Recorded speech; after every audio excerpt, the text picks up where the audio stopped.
Good morning guys, welcome back to दिवसभर with अंकितच्या day 51 मध्ये. सकाळी उठलो आणि डायरेक्ट निघालो मुलुंडला जायला. पण भाई हे रेल्वे क्रॉसिंग मला आता वाटायला लागलं नाही. रेल्वे गेट वाले ना माझे ब्लॉग रोज बघतात आणि म्हणतात हा आला ना की याला 10 मिनिटं थांबवूया. थोडी आपली कामं केली नंतर गेलो प्रसादम कॅफे मध्ये. कशाला माहितीये? रस्सम राईस खायला. भाई काय टेस्ट होतं सांगू, एक नंबर. आणि नंतर हे आंबे आणि करवंद घेऊन फायनली आलो घरी. हे आंबे आणि करवंद कोणी दिले माहितीये?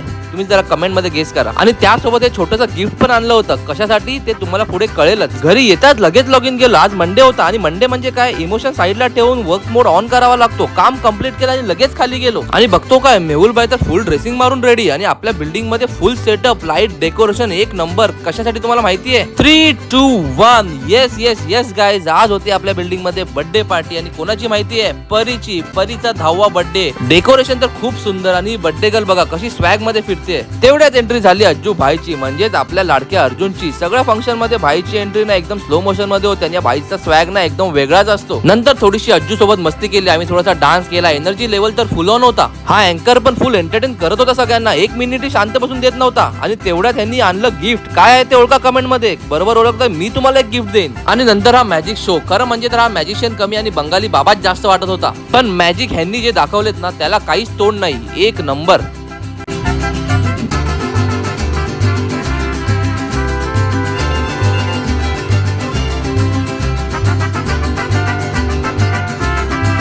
नंतर बाबासोबत आम्ही थोडंसं माझ्या हळदीचं डिस्कशन करत होतो आणि तेवढ्यात फायनली हा मोमेंट आला ज्यासाठी आपण हे सगळे इथे जमलो होतो. 4, 3, 2, 1.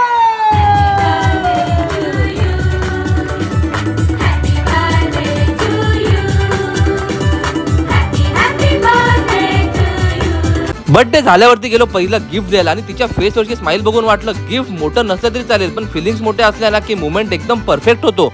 मस्त फोटोज काढले, व्हिडिओज काढले, फुल मेमरीज कलेक्ट केल्या. अशीच नेहमी हसत राहा बेटा, गॉड ब्लेस यू. आणि नंतर भाई जेवण. भूक तर एवढी लागली होती सगळ्यांना काही विचारू नका. आणि जेवणाची टेस्ट ती तुम्हाला हिच्या स्माइल वरूनच कळेल की कशी होती. आणि फंक्शन कुठलाही असतो, आमच्या तिघांची एक वेगळीच मीटिंग सुरू असते. टॉपिक काहीच नसतो पण बोलणं एकदम फुल कॉन्फिडन्सने चालू असतं. तर असा होता आपलाचा दिवस. लवकरच भेटू आपल्या नेक्स्ट ब्लॉग मध्ये. ब्लॉग आवडला असेल तर ब्लॉगला लाईक करा, शेअर करा आणि कमेंट मध्ये सांगा की गिफ्ट मध्ये काय होतं.